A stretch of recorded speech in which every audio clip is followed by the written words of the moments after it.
तो 75% infectious disease जो है, 75% एक बहुत ही बड़ा नंबर है।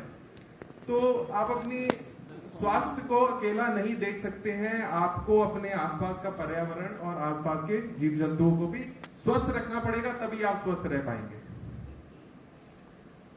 बात करते हैं उत्पत्ति की। अभी फर्स्ट सेशन में ये डिस्कशन चल रहा था कि ये कहाँ से आया, किसी लैब से लीक हुआ या फिर ये बैट से, चमगादड़ से हमारे बीच में आया या पेंगुलिन से आया या कहाँ से आया। ये एक बहुत बड़ा क्वेश्चन मार्क है और इस सवाल का जवाब देना बहुत ही कठिन है। बट जैसे कि आप सभी जानते हैं कि एक थ्योरी है कि ये बैट से आया, वुहान से, जो जंगली जानवरों की मीट की मार्केट है, वहां से किसी तरह इसकी उत्पत्ति हुई। तो बात करें जानवर की, तो उसमें ये बैट से कैसे आया हमारे बीच में, अगर आया, ये एक थ्योरी है। अभी इसका कोई निष्कर्ष नहीं निकाला गया है कि ये कहाँ से आया, कैसे आया, किसी लैब से लीक हुआ या फिर ये नेचुरल वायरस है। बट एक थ्योरी है कि ये बैट से आया। कि ऐसा क्या खास है इस बैट में, ऐसा क्या खास है इस चमगादड़ में कि ये जंप करके हमारे बीच में आ गया। देखिए, जितने भी वायरसेस हैं, जितने भी बैक्टीरिया हैं, वो संभवतः सभी के सभी जो है वो होस्ट स्पेसिफिक होते हैं। जो पेड़ पौधों के वायरस है वो पेड़ पौधों को ही इन्फेक्ट करते हैं। जो जानवरों के वायरस है, जो मुर्गी के वायरस हैं, वो मोस्ट प्रॉब्ली मुर्गी को, जो पिग के वायरस हैं, कुत्तों के वायरस हैं या बैक्टीरिया हैं, वो उन्हीं को इन्फेक्ट करते हैं। बट कई बार कुछ स्थिति में वो दूसरी स्पीशीज में भी जंप कर जाते हैं। जैसे कि ये कोरोना वायरस, एक थ्योरी ऐसी है कि ये बैट से किसी तरह जंप कर गया ह्यूमंस में, तो उस प्रक्रिया को बोलते हैं स्पिल ओवर। अब ये जो स्पिल ओवर होता है ये बहुत डेंजरस होता है, बहुत खतरनाक होता है, क्योंकि जब कोई नया वायरस आपके इम्यून सिस्टम को चैलेंज करता है, मतलब इम्यून सिस्टम को चैलेंज करता है, उससे लड़ने के बारे में आपके शरीर को कुछ नहीं पता होता। तो आपका शरीर कैसे बिहेव करेगा, कैसे रिएक्ट करेगा, ये बताना बहुत ही मुश्किल हो जाता है। इसीलिए ये कोविड-19 महामारी जो थी, कोविड-19 बीमारी जो थी, वो इतनी खतरनाक थी हमारे लिए। और बात करें बैट्स की, चमगादड़ की, तो ये चमगादड़ जो है ना, ये कुदरत का एक बहुत ही मैं बोलूंगा कि एक कुदरत ने इनको इतनी सारी खूबियां दी हैं। अगर इनके बारे में आप थोड़ा सा जानेंगे तो आप भी विचलित रह जाएंगे कि क्या क्या खूबियां नेचर ने, कुदरत ने इनके अंदर दी है। चमगादड़ जो है एक्चुअली ये स्तनधारी है, मैमल्स है, और ये सिर्फ एक उड़ने वाले ऐसे मैमल्स हैं जो कि इतने लंबे डिस्टेंस तक उड़ पाते हैं। नहीं तो कोई भी स्तनधारी इतना अच्छा उड़ने में सक्षम नहीं होता है। तो अगर हम देखें कि क्यों इस चमगादड़ से कोरोना वायरस या उस जैसी बीमारियां हमारे बीच में आने का खतरा है, तो उसका राज छिपा है उसकी उड़ान में। क्योंकि ये स्तनधारी है और क्योंकि ये उड़ सकता है, इसीलिए ये आगे बहुत सारे वायरसेस को फैला सकता है। अब आप लोग बोलेंगे कि नहीं भाई, उड़ने से कैसे कोई जंतु जो है वो वायरस को फैला सकता है। एक थ्योरी ये हो सकती है क्योंकि वो उड़ के एक जगह से दूसरी जगह में जा सकते हैं, इसलिए वो वायरस को आगे स्प्रेड कर सकते हैं। बट ऐसा नहीं है। ये चमगादड़ जो है ये बहुत सारे वायरसेस को, बहुत सारे बैक्टीरिया को, बहुत सारे वायरसेस को अपने अंदर रख पाता है। जैसे हमें कोविड-19 का इन्फेक्शन होता है या हमें रेबीज होता है, तो हमें रेबीज के सिम्टम्स आते हैं, हम रेबीज के आगे सिम्टम दिखाते हैं। ऐसे बहुत सारे वायरसेस ऐसे हैं जो कि चमगादड़ के अंदर होते हैं, पनपते रहते हैं, बट फिर भी उनमें कोई सिम्टम नहीं दिखता। और क्योंकि उसमें कोई सिम्टम नहीं दिखता, इसलिए वो अंदर पनपते रहते हैं और वो आगे इंसानों को भी ये वायरस फैला सकते हैं। बट ऐसा क्या खास है कि वो उसके अंदर पनपते रहते हैं और वो उससे मरते नहीं है, जैसे कि हमें लक्षण दिखते हैं कोविड-19 के या रेबीज के। इसमें क्यों, ऐसा क्या खास है कि उसमें उसके लक्षण नहीं दिखते हैं? तो मैंने बताया इसका राज जो छुपा है वो है उसकी उड़ान में। ये एक ऐसा स्तनधारी जीव है जो उड़ सकता है। अब उड़ने में बहुत सारी ताकत का इस्तेमाल होता है, बहुत सारी ताकत लगती है उड़ने में। जब पक्षी जब ये चमगादड़ उड़ता है तो उसका हार्ट रेट ऑलमोस्ट 3 गुना 4 गुना हो जाता है। उसका बेसल मेटाबॉलिक रेट जो है वो भी कई गुना बढ़ जाता है। और जब आप बहुत ज्यादा परिश्रम करते हैं, आपने कई बार देखा होगा बेचारे पुराने जमाने में जो रिक्शा खींचते थे, वो इतना दिन भर काम करते हैं, एक्टिव रहते हैं, फिर भी अगर आप देखेंगे तो उनके चेहरे पे झुर्रियां, बहुत ही अस्वस्थ दिखते हैं कई बार कुछ रिक्शे वाले। ऐसा क्यों होता है? क्योंकि आप जब बहुत सारा काम करते हैं तो वो भी आपके शरीर के लिए नुकसानदायक होता है। क्यों नुकसानदायक होता है? क्योंकि आपका मेटाबॉलिज्म जो है कई गुना बढ़ जाता है, और मेटाबॉलिज्म जब बढ़ जाता है तो शरीर के अंदर बहुत तोड़फोड़ होती है, और जब तोड़फोड़ होती है तो आपका जब तोड़फोड़ होती है आपके शरीर में, तो जो गंदगी पैदा होती है आपके शरीर में, उसको निकालना बहुत जरूरी होता है। क्योंकि बैट ये उड़ता है, चमगादड़ ये उड़ता है, तो उसका भी मेटाबॉलिक रेट बहुत गुना, कई गुना इंक्रीज कर जाता है, उसके शरीर में भी बहुत सारी तोड़फोड़ होती है। वो गंदगी अगर वो साफ नहीं करेगा तो उसकी कुछ ही समय बाद मृत्यु भी हो जाएगी। क्योंकि जो एजिंग एक प्रोसेस होता है, एजिंग प्रोसेस इसीलिए उन लोगों में फास्ट होता है जो कि बहुत ज्यादा स्ट्रेस में रहते हैं, बहुत ज्यादा कार्य करते हैं, उसमें एजिंग फास्ट होता है। बट चमगादड़ ने अपने शरीर में अपनी इम्यून सिस्टम को इस तरह से अडेप्ट कर दिया है कि उसमें इन्फ्लेमेशन या फिर सोजिश बहुत कम होती है। उसके अंदर मेटाबॉलिज्म तेज होने की वजह से जो भी बाय प्रोडक्ट बनते हैं, जो भी तोड़फोड़ होती है, उसको वो बहुत जल्दी रिपेयर कर लेता है, उसमें इन्फ्लेमेशन बहुत कम होती है। तो इसकी वजह से वो वायरस को अपने अंदर पनपने देता है, ग्रो भी नहीं करने देता है, एट द सेम टाइम पनपने भी देता है। तो ये एक खास बात है इसकी। अगर बात करें इसके साइज के अनुपात में इसकी उम्र की, तो अगर आप देखेंगे कि जो छोटे जानवर होते हैं ना, जैसे चूहे की उम्र संभवतः 2 साल होती है, 2 साल 2.5 साल, इससे ऊपर नहीं होती है।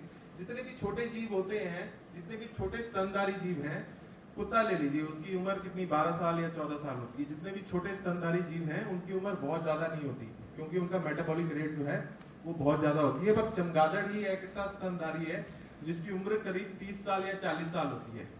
ठीक है, तो इतना छोटा होने के बावजूद, इतना मेटाबॉलिज्म हाई होने के बावजूद भी वो इतने साल कैसे जी लेता है? वो इसलिए जी लेता है क्योंकि जो उसका इम्यून सिस्टम है ना, वो इस तरह से प्रोग्राम्ड है कि वो उसको ज्यादा जीने में हेल्प करता है। जैसे आज सुबह के फर्स्ट सेशन में मैडम ने एक क्वेश्चन पूछा था, और साइटोकाइन स्टॉर्म, कई बार आपका इम्यून सिस्टम जो होता है ना, वो ही आपका दुश्मन बन जाता है। आपके अंदर वायरस जाएगा, ठीक है, आपके शरीर में प्रतिरोधक क्षमता पैदा होगी, और कई बार प्रतिरोधक क्षमता इतनी ज्यादा हो जाती है कि आपकी नॉर्मल सेल्स को वो किल करना, मारना जो है शुरू कर देते हैं। ठीक है, बट चमगादड़ में ये खास चीज है, बैट में एक खास चीज है, उसमें प्रतिरोधक क्षमता इतनी ज्यादा नहीं होती है कि वो अपने शरीर की सेल्स को नुकसान पहुंचा पाए। एट द सेम टाइम उसमें प्रतिरोधक क्षमता इतनी होती है कि वो वायरस की आगे मल्टीप्लिकेशन को रोक पाए। तो इसकी वजह से वायरस, ये जो है चमगादड़ खास है, वो ज्यादा लंबा जी भी पाता है, और कई सारे वायरस को अपने शरीर में रख के उनसे लड़ भी पाता है। अगर सटीक शब्दों में कहा जाए तो इम्यून सिस्टम एक अपना अच्छा सा बैलेंस बना के रखता है वायरस के बीच में और उसके बीच में, जिसकी वजह से उसमें बहुत सारे वायरस जो है अंदर मल्टीप्लाई करते रहते हैं, but at the same time कोई सिम्टम नहीं दिखाते हैं। इसकी वजह से ये वायरस बैट से ह्यूमंस में जंप होने का, स्पिल ओवर होने का बहुत बड़ा एक चांस होता है, बहुत बड़ा रिस्क होता है।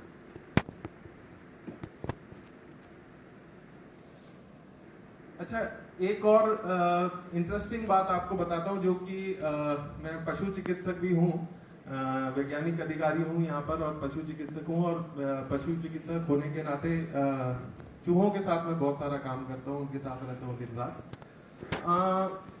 और मैं ये बहुत सालों से ये बात बोलते आया हूँ, और यहाँ पर हमारे साथ एम्स के भी कुछ चिकित्सक मौजूद हैं, और बहुत सालों से ये बात बोलते आ रहा हूँ कि रोग के प्रकोप की भविष्यवाणी जो है वो एक चूहा कर सकता है। वो क्यों कर सकता है? क्योंकि अगर आप देखेंगे, चूहा सबसे क्लोज, बैट्स, चमगादड़ हमारे क्लोज कांटेक्ट में नहीं आते हैं। आपके घरों में कितनी बार चमगादड़ आपने देखा है? बहुत ही रेयर। ठीक है, कहीं अंधेरी जगहों में, गुफाओं में या पुरानी बिल्डिंग्स में चमगादड़ होते हैं, बट हमारे शरीर के कांटेक्ट में, हमारे कांटेक्ट में बहुत कम आते हैं। बट चूहे एक ऐसे हैं, कई हजारों सालों से इनको कॉस्मोपॉलिटन एनिमल भी बोला जाता है, चाहे शहर हो, गांव हो, धान के खेत हो, सब जगह जो है चूहे पाए जाते हैं, और चूहे हमारे बहुत ही क्लोज कांटेक्ट में रहते हैं। बट अगर आप इवोल्यूशनरी पॉइंट ऑफ व्यू से देखेंगे तो उनकी जो सहनशीलता होती है, टॉलरेंस जो होती है, वो बहुत ज्यादा होती है। अगर आपको एक एग्जांपल दे रहा हूं, अगर आपको सपोज साल्मोनेला का एक बैक्टीरिया अगर आपको चाहिए इन्फेक्ट करने के लिए, सिम्टम दिखाने के लिए, चूहे में 6 गुना ज्यादा, सॉरी मिलियन टाइम्स ज्यादा, 1 मिलियन टाइम्स ज्यादा बैक्टीरिया चाहिए वही सिम्टम दिखाने के लिए। मतलब चूहे में इतना ज्यादा बैक्टीरिया लोड होने के बावजूद भी चूहा जो है वो बीमार नहीं होता, क्योंकि अगर आप देखेंगे चूहा जमीन के बहुत ही नजदीक रहता है। हम जो सांस लेते हैं जमीन से बहुत ऊपर लेते हैं, करीब 5 फुट 6 फुट लेते हैं, चूहा जमीन के बहुत पास रहता है, नालियों में रहता है और छोटी छोटी जगहों पे रहता है जहां पर मॉइस्चर बहुत ज्यादा होता है। तो नेचर ने उसको ये प्रतिरोधक क्षमता दे दी है, टॉलरेंस दे दी है, जिसकी वजह से वो इतना हाई बैक्टीरियल लोड को जो है वो सहन कर पाता है। और चूहे हमारे बहुत क्लोज कांटेक्ट में है। तो ये एक बहुत ही अच्छा विषय है शोध का कि आसपास जो हमारे चूहे रहते हैं, अगर हम उसका एनालिसिस करें कि वो कौन से बैक्टीरिया कौन से वायरस को हार्बर कर रहे हैं, तो हम भविष्य में होने वाली बहुत सारी आउटब्रेक्स को प्रिवेंट कर सकते हैं या उसके बारे में पता लगा सकते हैं। और राज छुपा है उसकी ये प्रतिरोधक क्षमता में। अब बात करते हैं कोविड-19 से लड़ने की। ये दो मैंने आपको खास चीजें बता दी, मतलब डिजीज की प्रिडिक्शन में जानवरों का क्या रोल है। बट बात करें कोविड-19 की, तो कोविड-19 की जो जंग जीती गई है उसमें चिकित्सकों का बहुत बड़ा, साइंटिस्ट का बहुत बड़ा योगदान रहा है, बट जानवरों का भी एक बहुत बड़ा योगदान है। कोई भी वैक्सीन आप आज देख लीजिए, कोविशील्ड हो गई, कोविड हो गई, ये इतनी जल्दी रिकॉर्ड समय में मार्केट में आने का सबसे बड़ा कारण ये था कि हमारे पास एनिमल मॉडल्स थे, अच्छे एनिमल मॉडल्स थे।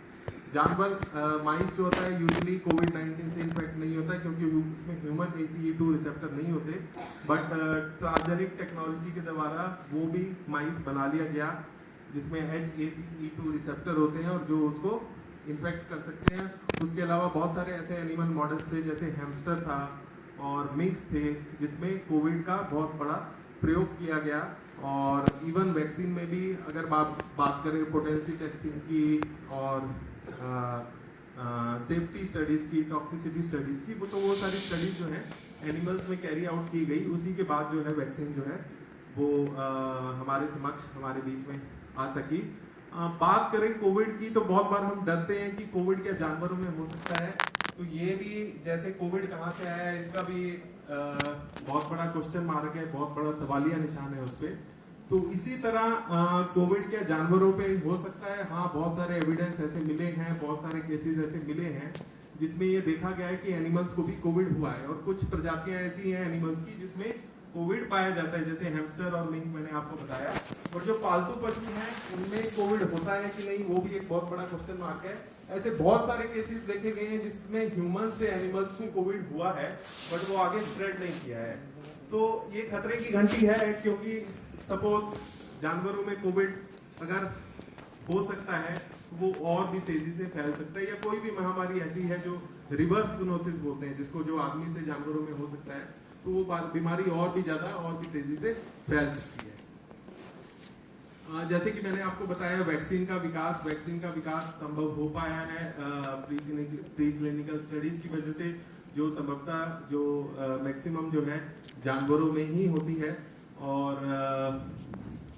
जिससे हमें कोविड को जीतने में बहुत बड़ी सफलता प्राप्त हुई, वैक्सीन डेवलपमेंट में बहुत बड़ी सफलता प्राप्त हुई। और अंत में मैं यही करूंगा कि पशु हमारे जीवन का एक अभिन्न अंग है, और अगर हमारे पास आसपास पशु और पर्यावरण स्वस्थ रहेगा तभी हम लोग स्वस्थ रहेंगे। और हमें आने वाली चुनौती के लिए तैयार रहना चाहिए।